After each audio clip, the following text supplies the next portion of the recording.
столице Чувашии продолжается модернизация и благоустройство территорий общеобразовательных организаций. Вместе с депутатом Государственной Думы Аллой Салаевой, министром образования Чувашской Республики Дмитрием Захаровым и главой города Владимиром Доброхотовым комиссия посетила чебоксарские школы номер 55, номер 41 и номер 40. Конечно же, самым главным подарком к началу учебного года для ребят и учителей школы номер 40 стал обновленный пришкольный стадион. Занятия спортом на свежем воздухе укрепляют здоровье и помогают лучше учиться.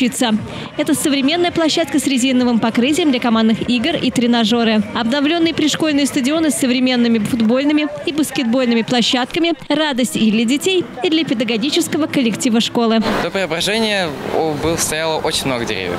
Было очень много деревьев, да, сейчас немного меньше места для них, а также был разбит асфальт и как-то было неудобно заниматься. Такое благоустройство в этом году получит 11 чебоксарских школ. И это без сомнения только начало. Ремонтные работы близятся к завершению. До конца сентября руководство города обещает завершить все объекты. Вместе со школами и управлением образования будет продумано, как сделать спортивные сооружения доступными для жителей микрорайона. Об этом горожане просили в социальных сетях в ходе недавней прямой линии. Средства, выделенные на 11 школ, осваиваются. И да, остались буквально какие-то небольшие виды работ.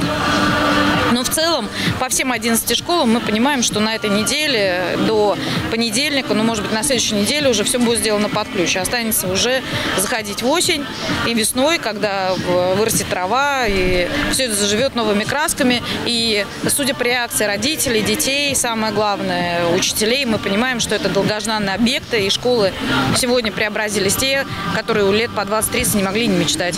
Очень важно, чтобы у детей были равные условия для учебы и занятий спортом. Для этого важна и поддержка со стороны руководства школы, и со стороны города. Вместе мы помогаем ребятам расти и развиваться, и создаем будущее любимой столицы. Администрация города проведет инвентаризацию чебоксарских школ, где еще необходимо ускориться с точки зрения благоустройства территории. Аналогичную работу проведет Минобразование по муниципальным округам Чувашии, после чего будет выдвинута инициатива, чтобы эта программа получила дальнейшее развитие.